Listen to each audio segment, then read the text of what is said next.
પણ સંઘર્ષ કર્યા પછી પણ જો જનતા અને પ્રજા સાથ નહીં આપજો તમારા માટે ફરીથી કોઈ ઇસ્યુદાન લડવા નહીં આવે, ધ્યાન રાખજો. ભાજપ એવું, કોંગ્રેસ એવું, આમ આદમી એવું, એમ કરીને બધા નેતા આવે ને વયા જાય ને લઈ લે કરી લે. હિન્દુસ્તાનમાં એક સરકાર એવી છે આમ આદમી પાર્ટીની મિત્રો કે જે ખેડૂતોને ફ્રી વીજળી આપે છે. કોઈ લંગરિયા નાખવાની જરૂર નથી. અહીંયા તો ભૂલથી ક્યાંક લંગરિયો નાખે એટલે જીબી વર આવે ને 2 લાખના બિલ ફટકારે. અને જો બોલી ન શકો, લડી ન શકો તો જે લડે છે ને એને ટેકો આપો ને તાટિયા નો ખેંચો. અમારો આ તાકાત છે. ભાજપની સામે મોરે મોરો દેવાની તૈયારી છે સાહેબ. જે દિવસે આમ આદમી પાર્ટીની સરકાર બનશે ને ત્યારે તમે અહીંયા તમારા ગામમાં ઢોકળવામાં ફટાકડા ના ફૂટો તો ઈશુદાન ગઢવીને સાહેબ ફટ છે રાજનીતિમાં આવ્યો. ભાજપના ધારાસભ્ય એમ કે અમારું કઈ સાંભળતું નથી તો ડોબાઓ હોતા અમારી જગ્યા રોકીને બેઠા છે. અમે આ પણ ઝલક મારી દઈએ અમે. જુઓ,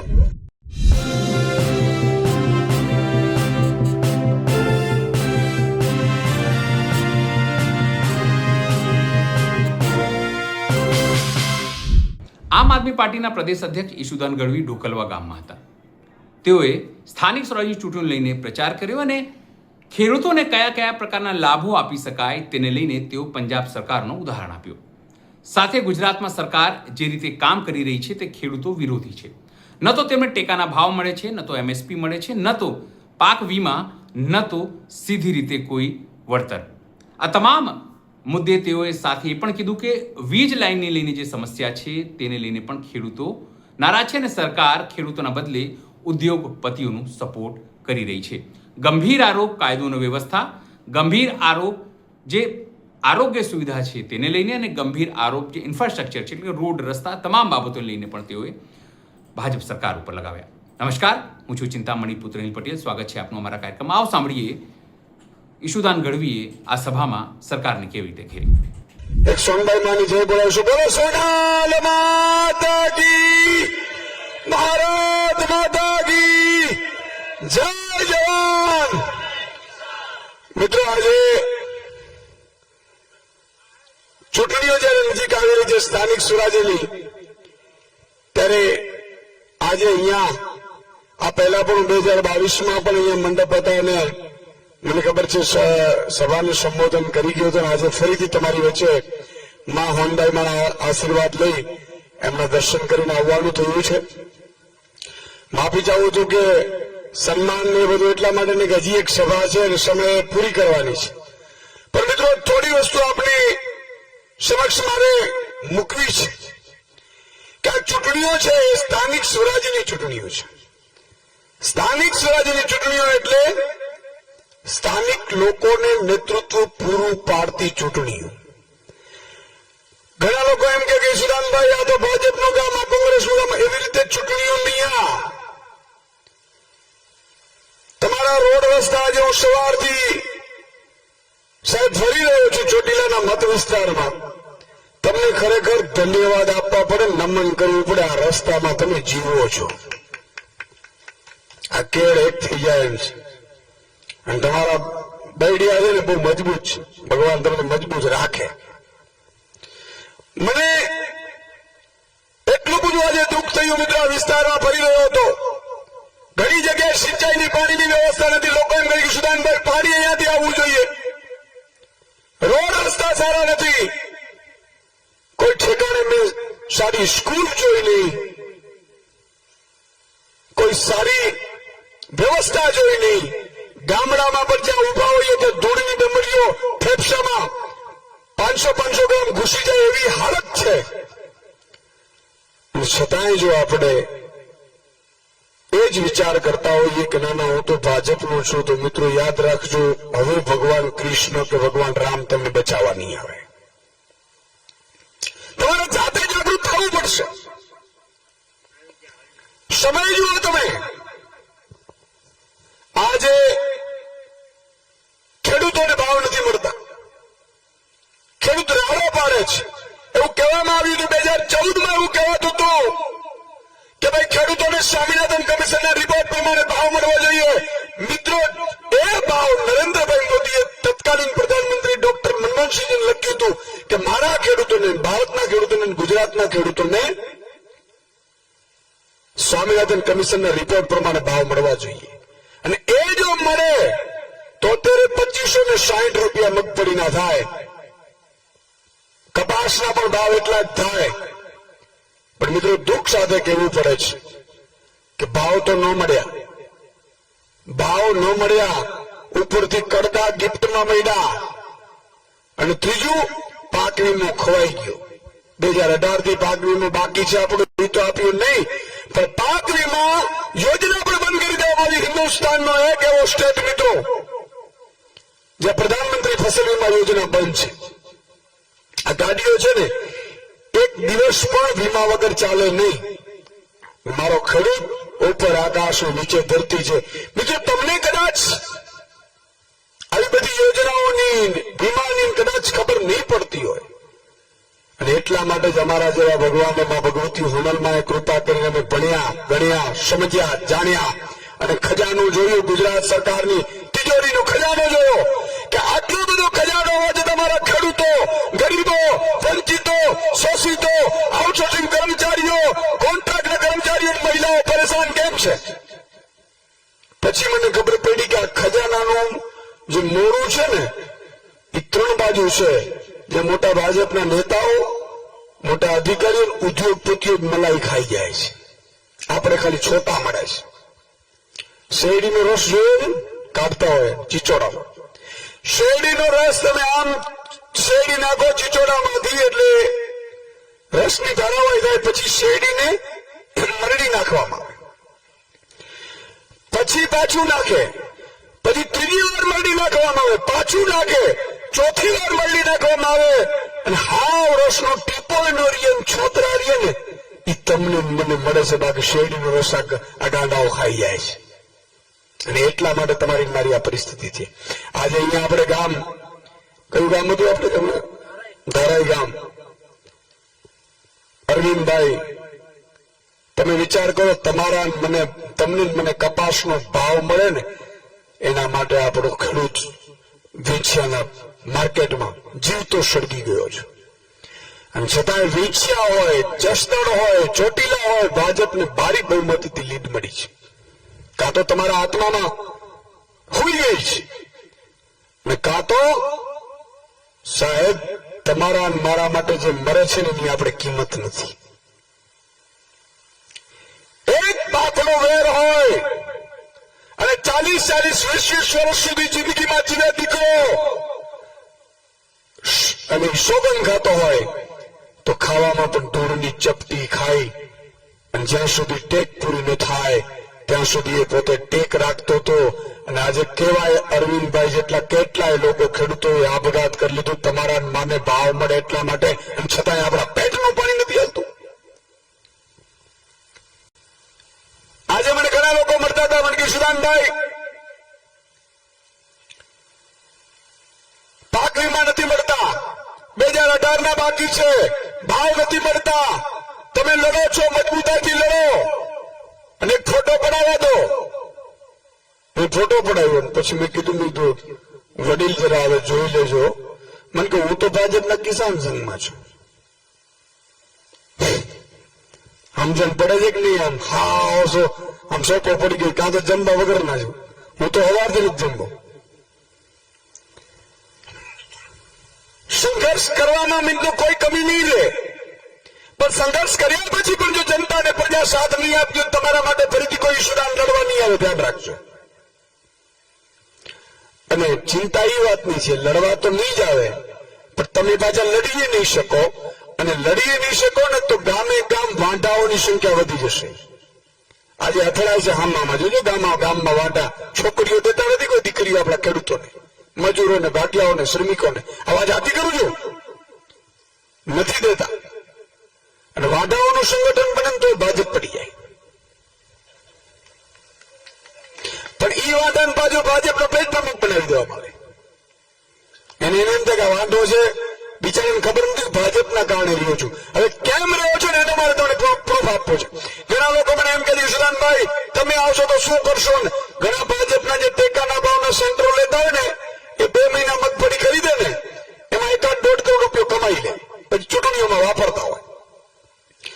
તો એ મૂકીએ ગમે ગામમાં બેઠા હોય ને, એટલે ખબર પડે કે ગામ હાવ વિરોધ થઈ ગયું ભાજપથી. પછી એવું કહેવાય 3 પાર્ટી હરખી છે.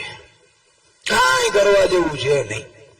હું કામ ખબર એને ખબર છે બધા હવાણામાં જાય તો ભાજપ એવું ને કોંગ્રેસ એવું ને આમ આદમી એવું ને એમ કરી બધા નેતા આવે ને વયા જાય ને લઈ લે ને કરી લે અમને ક્યારે અજમાવ્યો તમે આમ આદમી ને ભાઈ ગુજરાતમાં અજમાવ્યા ગુજરાતમાં શું રીતના વિપક્ષમાં જુઓ તમે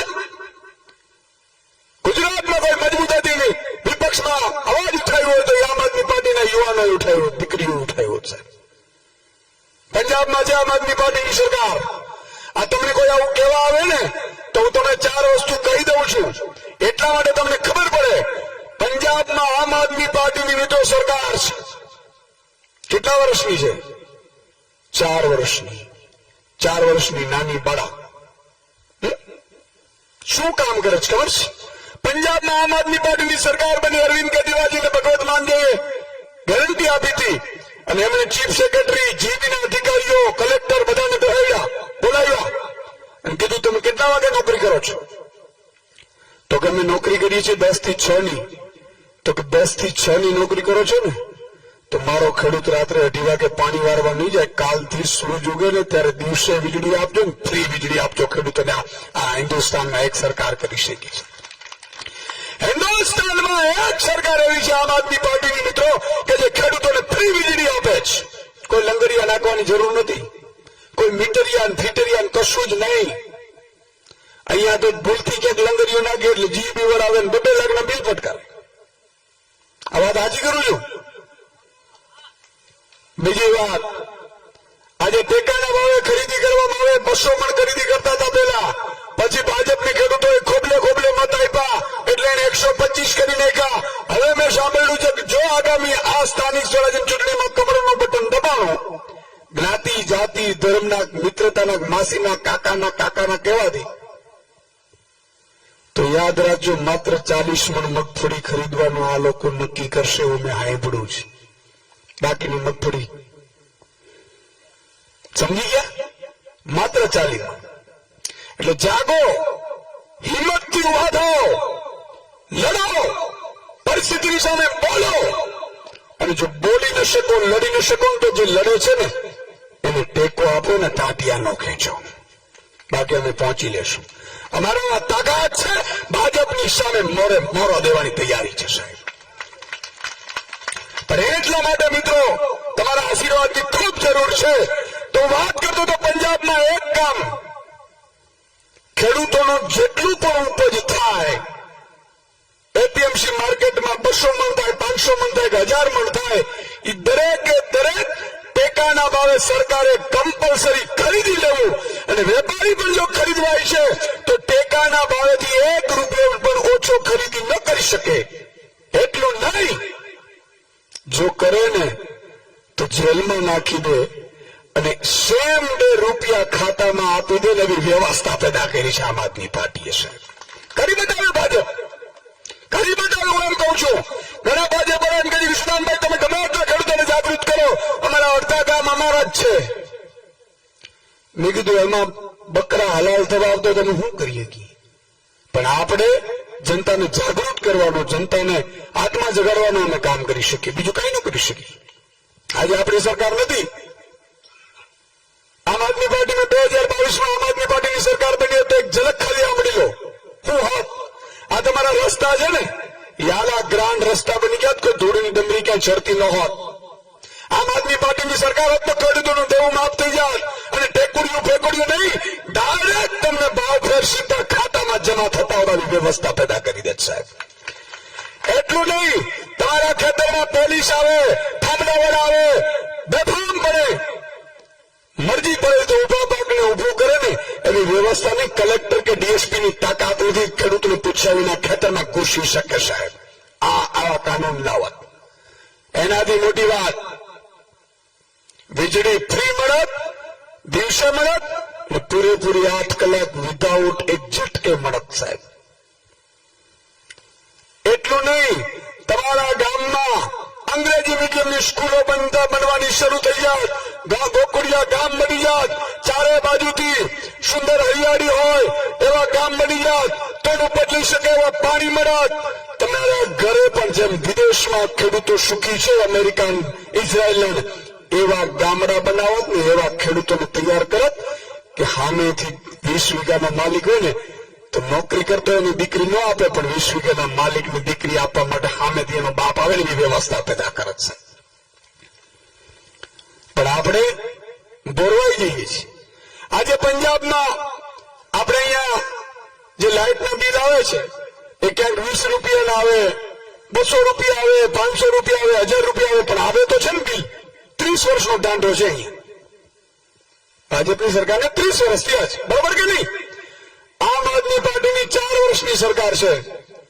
તમામ પંજાબવાસીઓના 2 મહિનાનો બિલ આવે 600 યુનિટ, વીજળી ફ્રી છે 600 યુનિટ, 0 બિલ આવે 95% પંજાબવાસીઓને. એકવાર તાળીઓ થઈ જાય એના માટે. 4 વર્ષની સરકારમાં તો હું એમ કહું છું ત્યાં થઈ શકે છે, અહીંયા કેમ ન થઈ શકે ભાઈ? પણ અહીંયા એટલા માટે નથી થતું કે આપણામાં એકતા નથી. આપણે મામો ઉભો હોય ભાજપમાં એટલે હાલો રાત્રમ ભરી જાય. આમ ચડા લઈને આમ આદમી ફરતો, મામાની ટિકિટ મળી એટલે ભાણિયું મામા ભેગો કુવામાં, ભાણિયો જાય, દેરાણી જાય, જેઠાણી જાય, સાટુભાઈ જાય, જમાઈ જાય, બધું ભરી જાય. તમે વિચાર કરો, માહો વેચાય છે એ જીતી જાય છે, જીતાઈ જાય પાછા. આપણી આત્મા છે ને એને જગાડવાની જરૂર છે કે આવું કેમ થાય છે. અમે તો લડીશું 2 વર્ષ 5 વર્ષ, પણ 5 વર્ષ ગુજરાત પાછળ રહી ગયું ને. ત્રીજી વસ્તુ, પંજાબમાં મહિલાઓ, માતાબેન દીકરીઓ છે, 4 વર્ષની સરકાર છે. દલિત સમાજની મહિલાઓને મહિને 1500 રૂપિયા અને બાકીની મહિલાઓને મહિને 1000 રૂપિયો. જેમ કલેક્ટરને ને ડોક્ટર એન્જિનિયરને જે પગાર આવે મહિને સરકારીને ટીક ટીક કરીને, એમ પંજાબની 18 વર્ષથી ઉપરની મહિલાઓના ખાતામાં મહિને 1000 અને 1500 રૂપિયા મેસેજ પડે છે, તમારા ખાતામાં આવી ગયા. વ્યવસ્થા પેદા કરી છે. હવે 3 મહિલાઓ આપણા ઘરમાં હોય કે 4 મહિલાઓ હોય, 1500 મળતા 6000 રૂપિયા મળે તો અનાજ કરિયાણો, તેલનો, દૂધનો બિલ ભરાઈ જાય કે ન ભરાઈ જાય? ભાઈ, કોઈને હાથ લાંબો કરવો પડે? એમાં ફરક એટલું જ છે. પેલાની સરકાર ઉદ્યોગપતિઓને આપતી, જેમ આપણે ગુજરાત સરકાર આપે છે ઉદ્યોગપતિઓને. અદાણીભાઈને 2 લાખ હેક્ટર જમીન જોઈએ તો મળી જાય રૂપિયા, પણ તમને મને એક બાજુનું શેઢાનો પ્લોટ ન આપે. ખબર છે? ખરાબો ન આવે, નહીં થાય. ખરાબો ન આવે, નહીં, ખરાબો તમને ન મળે, તમને ન મળવા પાત્ર. લે એવું કામ ખબર છે ને, અહંકાર આવી ગયો છે. મિત્રો, ચોથી વસ્તુ મારે આપણે કરવી છે કે પંજાબમાં 117 વિધાનસભા, જેમાં 100 વિધાનસભામાં આલા ગ્રાન્ડ ટોપ ક્લાસ સ્કૂલો બનવા માંડી છે. બની ગઈ છે આમ તો 100 વિધાનસભા. સાહેબ, તમને તમારા બાળકને આપણે ભણાવી નહીં શકીએ ને તો તમારી પેઢી જેમ ખેડૂતની, મજૂરની, શ્રમિક રહીને એમ ભાગ્યા મજૂર રહ્યા ને એવો તો દીકરો રહેશે. એટલે આ લોકો તો એવું જ ઈચ્છે છે. આજે મારા બાપુજીએ મને ભણાવ્યો, ઈશુદાન ગઢવીને ભણાવ્યો, ઈશુદાન ગઢવી ભણ્યો, પત્રકાર થઈ ગયો, જાણ્યો, યોજનાઓ જાણી, અભ્યાસ કર્યો. ગાંધીનગરમાં મેં પત્રકાર તો કર્યું, કાયદા કાનૂન કેમ બને મેં સાંભળ્યા, જાણ્યા, જોયા. કેટલું બજેટ છે, કઈ રીતે વપરાય છે, આ બધું જાણ્યું. પછી મને ખબર પડી કે સરકાર પાસે તો ખજાનો છે, પણ આનો મોરો છે ને અલગ જગ્યાએ. હું રાજનીતિમાં આવ્યો છું ને મોરો બદલવા માટે આવ્યો છું. જે દિવસે આમ આદમી પાર્ટીની સરકાર બનશે ને ત્યારે તમે અહીંયા તમારા ગામમાં ઢોકળવામાં ફટાકડા ના ફૂટો તો ઈશુદાન ગઢવીને સાહેબ ફટ છે રાજનીતિમાં આવ્યો. આવી વ્યવસ્થા પેદા કરવા માટે રાજનીતિમાં આવ્યા છે. લઈ થોડું લેવું છે. ચોથી વસ્તુ કે સાહેબ, આજે આ ચૂંટણીઓ છે ને અસ્તિત્વની લડાઈ છે. આ ચૂંટણીઓ માત્ર ભાઈ આ તો ભાજપ છે, કોંગ્રેસ છે, તાલુકા જિલ્લાની ચૂંટણી નથી. આ ચૂંટણીમાં ભાજપ વાળા ચેક કરવાના છે કે હજી ખેડૂતો, મજૂરો, શ્રમિકો અમારી જોડે છે. આટલું બધું અત્યાચાર કર્યા પછી પણ કે એ લોકો એક થઈ ગયા છે. આ જોવા માટેની ચૂંટણીઓ છે. તમે મત આપ્યો કમરના બટનમાં ટીક કરીને એટલે એ લોકો છૂટાયા અને બીજા દિવસે સ્માર્ટ મીટર નામનું ગલકું તમારા ઘરે આવી જાય. આ સ્માર્ટ મીટરની તમને ખબર નહીં તો કહી દઉં. સ્માર્ટ મીટર એવું છે કે વીજળીનું બિલ જેમ પ્રીપેડ મોબાઈલ હોય ને એવી રીતે આવી જાય. અને ક્યારેક ક્યારેક તો લાખનું બિલ આવે ને 2 લાખનું બિલ આવે ને આપણે ફરિયાદ કરવા જાવ તો અરજી આપી દો, અરજી આપી દો. સરકારી કચેરીઓમાં કોઈ સાંભળતું જ નથી. ઇવન ભાજપના ધારાસભ્યોને નથી સાંભળતું. બોલો, ભાજપના ધારાસભ્યો એમ કે અમારું કોઈ સાંભળતું નથી તો ડોબાઓ હોગામ અમારી જગ્યા રોકીને બેઠા છે. અહીંયા પણ ઝલક મારી દઈએ અમે. જુઓ રાજનીતિ કેમ થાય. અધિકારીઓ તમે જુઓ, અધિકારી શાસન આવી ગયું છે અને આઈએએસ ને આઈપીએસ ને બેફામ બની ગયા છે.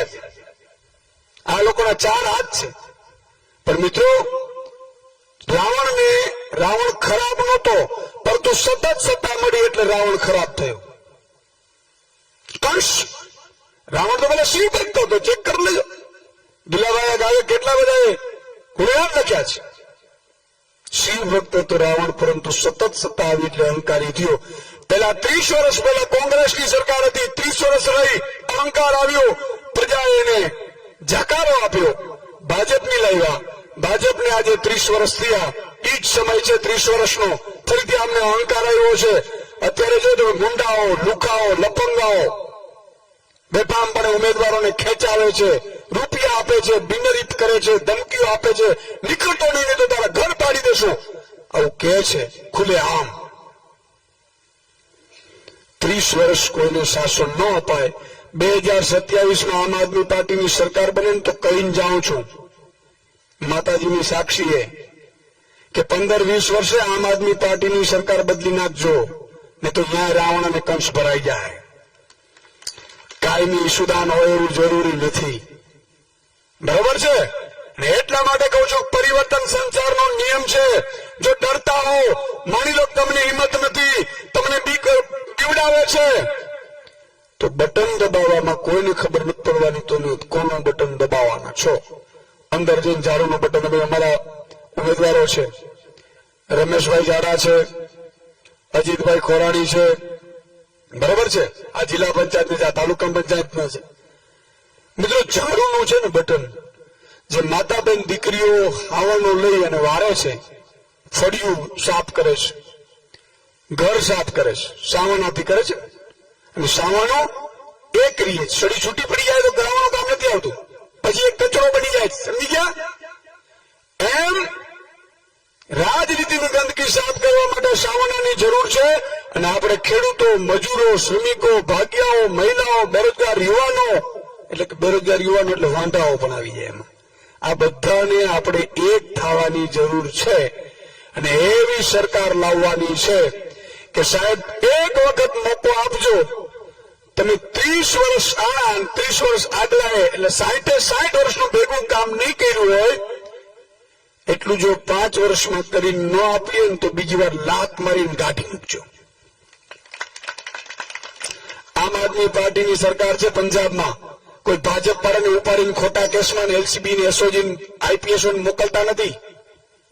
એ કામની રાજનીતિ ઉપર મત માંગીએ છીએ ત્યાં કે અમે તમારી સ્કૂલ બનાવી હોય, તમને ફ્રી વીજળી આપતા હોય તો અમને મત આપજો.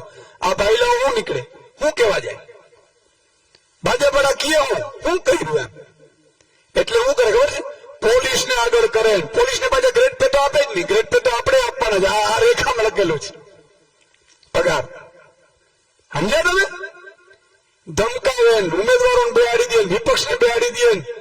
સાહેબ, અહીંયા તમારી સરકાર છે ને કદાચ ચલાવી લેશે, મારો ઉપરવાળો, મારો નાથ છે ને એ તમારો વ્યાજ સાથે વસૂલાત કરશે સાહેબ. એ કોઈને નથી છોડતો. તો મિત્રો, આજે અમારે હજી પણ પહોંચવાનું હોવાથી બધાના ઉમેદવારો હજી સંબોધન કરશે. રમેશભાઈ ને અજીતભાઈ, મારે નીકળવું પડશે. જય માતાજી. છેલ્લે મને એટલું વચન આપો, તમે તો લોકો આવ્યા છો, મતદાન કરવાના છો, પણ બીજા 10-10, 15-15 મતદાન તમારે કરાવવાના છે. તમારા પરિવારના જેઠાણી, દેરાણી, વેવાઈ, વાલો, સાડુ જેમ ભાજપ વાળા કરે છે ને આપણે કરવું પડશે. સંગઠન કરશો કે નહીં? હાથ જુદો કરીને મને કયો જોઈએ. ઈશુદાન ગઢવીના આ આરોપણ લઈને આપ શું વિચારો છો? જરૂરથી અમારા કોમેન્ટ બોક્સમાં કોમેન્ટ કરજો. એ સિવાય અમારી યુટ્યુબ ચેનલને લાઈક કરો, સબસ્ક્રાઇબ કરો, બેલ આઇકન દબાવો. સાથે અમારી વેબસાઇટ છે www.gujaratpress.in. ત્યાં પણ જઈને તમે વધુ અપડેટ થઈ શકો છો. અત્યારે માટે બસ આટલું જ. નમસ્કાર.